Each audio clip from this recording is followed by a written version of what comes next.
സംസ്ഥാനത്തെ തദ്ദേശ സ്ഥാപനങ്ങളിലെ അഴിമതിക്ക് തടയിടേണ്ട ഓംബുഡ്സ്മാന്റെ പ്രവർത്തനം നിർജ്ജീവം. കഴിഞ്ഞ ഒരു വർഷത്തിനിടെ ഒരു പരാതി പോലും പരിഹരിച്ചിട്ടില്ല. തദ്ദേശ സ്ഥാപനങ്ങളിൽ അഴിമതികൾ തുടർക്കഥയാകുമ്പോഴാണ് ഓംബുഡ്സ്മാൻ പ്രവർത്തനം നിശ്ചലമായിരിക്കുന്നത്. ജനം ബ്രേക്കിംഗ്. വിവരങ്ങളുമായി എസ് ശാലിനി തന്നെ ചേരുന്നു. ശാലിനി, തദ്ദേശ സ്ഥാപനങ്ങളിൽ അഴിമതി ഉണ്ടോ? ഉണ്ടാകും, ഉറപ്പാണ്. അത് പരിശോധിക്കാനാണ് ഓംബുഡ്സ്മാൻ. പക്ഷേ ഒരു വർഷത്തിനിടെ ഒരു പരാതി പോലും പരിഹരിച്ചിട്ടില്ല എന്ന് പറയുമ്പോൾ എന്തിനാണ് പിന്നെ ഓംബുഡ്സ്മാൻ എന്ന ചോദ്യമല്ലേ പ്രസക്തമാകുന്നത്?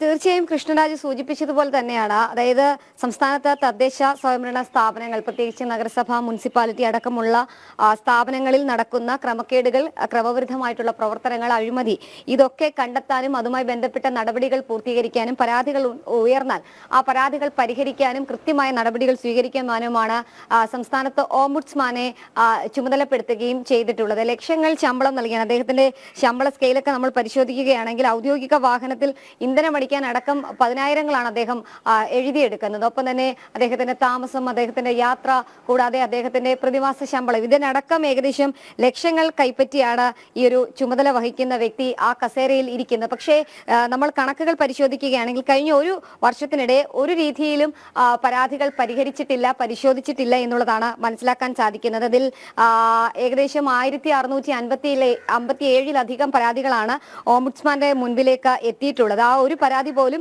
കൃത്യമായി പരിഗണിച്ച് അതിൽ എന്താണ് വീഴ്ച ഉണ്ടായിട്ടുള്ളത് എന്ന് പരിശോധിക്കാൻ ഓംബുഡ്സ്മാന് കഴിഞ്ഞിട്ടില്ല എന്നുള്ളതാണ്. കഴിഞ്ഞ വർഷം സെപ്റ്റംബറിലാണ് PT രാജൻ തദ്ദേശ സ്വയംഭരണ സ്ഥാപനങ്ങളുടെ ഓംബുഡ്സ്മാനായി ചുമതലയേൽക്കുന്നത്. ആ ചുമതല ഏറ്റതിന് ശേഷം ഇങ്ങോട്ടേക്ക് നോക്കുകയാണെങ്കിൽ ഏകദേശം ഒരു വർഷത്തോളമാകുന്നു.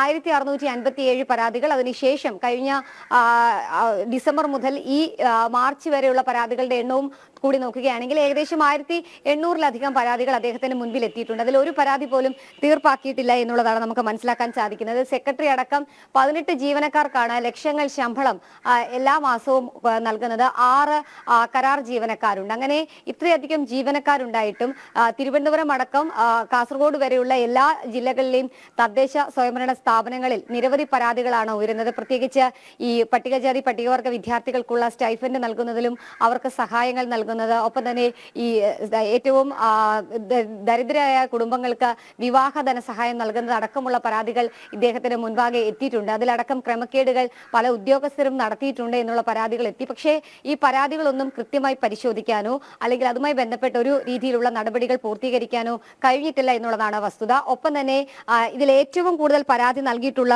ജില്ല പരിശോധിക്കുകയാണെങ്കിൽ തിരുവനന്തപുരമാണ്. തിരുവനന്തപുരത്ത് 445 കേസുകളാണ് ഈ കഴിഞ്ഞ ഒരു വർഷത്തിനിടയിൽ എത്തിയത്. ആ 445 പരാതികളിൽ ഒറ്റ പരാതി പോലും തലസ്ഥാന ജില്ലയിൽ പരിഗണിക്കപ്പെട്ടിട്ടില്ല. പാലക്കാടും വയനാടുമാണ് തൊട്ടു പിന്നാലെ ഉള്ളത്. ഈ ജില്ലകളിലും ഏകദേശം 300-ന് മുകളിലാണ് പരാതികൾ എത്തിയിട്ടുള്ളത്. ആ പരാതികളും പരിഗണിച്ചിട്ടില്ല എന്നുള്ളതാണ്. ജനുവരി 31 വരെ മാത്രം, അതായത് കഴിഞ്ഞ വർഷം ഒക്ടോബർ 30 മുതൽ ജനുവരി 31 വരെ ലഭിച്ചത് 286 പരാതികളാണ്.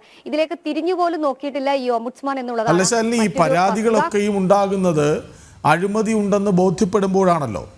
അഴിമതി ബോധ്യപ്പെടുന്നവർ അല്ലെങ്കിൽ അതിന് അഴിമതിക്ക് സാക്ഷിയാകുന്നവർ, അവരൊക്കെയാണല്ലോ കൃത്യമായ തെളിവുകൾ സഹിതം പരാതിയിലേക്ക് പോകുന്നത്.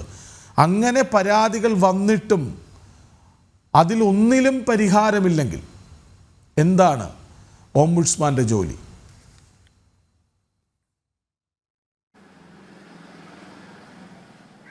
കൃഷ്ണരാജ്, അത് തന്നെയാണ് നമ്മൾ ചോദിക്കുന്നത്. തലസ്ഥാന ജില്ലയിൽ തിരുവനന്തപുരം നഗരസഭയെ സംബന്ധിച്ച് ഏറ്റവും കൂടുതൽ പരാതികൾ എല്ലാ കാലത്തും ഉയരാറുണ്ട്. നഗരസഭ രാഷ്ട്രീയ പ്രേരിതമായി പല ഉദ്യോഗസ്ഥരും പെരുമാറുന്നു, ഒപ്പം തന്നെ രാഷ്ട്രീയം നോക്കി സഹായങ്ങൾ നൽകുന്നു എന്നതടക്കമുള്ള പരാതികൾ. അങ്ങനെ പരിശോധിക്കുകയാണെങ്കിൽ ഒരു വർഷത്തിനിടെ 445 പരാതികൾ വന്നു. കൊല്ലത്താണെങ്കിൽ 144 പരാതികൾ വന്നു. എറണാകുളം ജില്ലയിൽ 280 പരാതികളാണ് എത്തിയത്.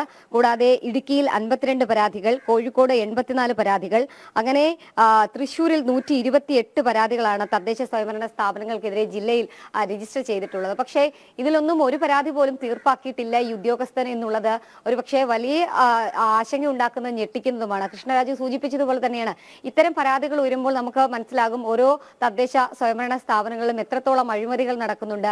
അതിൽ ഒരു അഴിമതിയുടെ കൂത്തരങ്ങായി തദ്ദേശ സ്ഥാപനങ്ങൾ മാറുന്നുണ്ട്. അവിടെ എന്തുകൊണ്ട് ഇദ്ദേഹം നിശ്ചലമായിരിക്കുന്നു, പരാതികൾ പരിശോധിക്കുന്നില്ല അല്ലെങ്കിൽ കൃത്യമായി ഇടപെടുന്നില്ല എന്നൊരു ചോദ്യമാണ് ഈ ഘട്ടത്തിൽ ഉണ്ടാകുന്നത്. ഈ അഴിമതി ചെയ്യുന്നവർക്കത് കൂടുതൽ ഊർജ്ജം നൽകുന്ന ഒരു പ്രവൃത്തി കൂടിയാണ് അദ്ദേഹം ഈ ലക്ഷങ്ങൾ ശമ്പളം വാങ്ങിയ കസേരയിൽ ഇരുന്ന് ചെയ്യുന്നത് എന്നൊരു ആക്ഷേപം കൂടിയാണ്. ഒരു പൊതുപ്രവർത്തകൻ കൊച്ചി കേന്ദ്രമാക്കി പ്രവർത്തിക്കുന്ന രാജു വാഴക്കാല എന്ന് പറയുന്ന വിവരാവകാശ പ്രവർത്തകൻ നൽകിയ വിവരാവകാശ രേഖയിലാണ് ഇത്തരത്തിൽ രേഖകൾ സർക്കാർ നൽകിയിട്ടുള്ളത്. അതിലാണ് ഇത്രയധികം പരാതികളുണ്ട് എന്നും അതിലൊന്നും തീർപ്പാക്കിയിട്ടില്ല എന്നുമുള്ള ഞെട്ടിക്കുന്ന വിവരങ്ങൾ വരുന്നത്. എന്തായാലും അഴിമതി ചെയ്യുന്നവർക്കും അഴിമതിക്ക് കൂട്ടുനിൽക്കുന്നവർക്കും കുടപിടിക്കുന്ന സംവിധാനങ്ങളിലേക്ക് സർക്കാർ മാറുന്നു. ഒപ്പം തന്നെ അതിന് ഉദ്യോഗസ്ഥരും കുടപിടിക്കുന്നു എന്നുള്ളതാണ് നമുക്ക് ഈ വാർത്തയിൽ നിന്ന് മനസ്സിലാക്കാൻ സാധിച്ചിട്ടുള്ളത്, വിവരാവകാശ രേഖയിൽ നിന്ന് മനസ്സിലാക്കാൻ സാധിക്കുന്നത്. എന്തായാലും വലിയ രീതിയിലുള്ള പരാതികൾ ഇദ്ദേഹത്തിനെതിരെ ഉയരുന്നുണ്ട്, ആക്ഷേപം ഉയരുന്നുണ്ട്. എന്തായാലും ഇനി വരും ദിവസങ്ങളിലെങ്കിലും പരാതി പരിഹരിച്ച് സാധാരണക്കാരുടെ ആവശ്യങ്ങൾ അംഗീകരിക്കുമെന്ന് നമുക്ക് പ്രത്യാശിക്കാം. കൃഷ്ണരാജ്.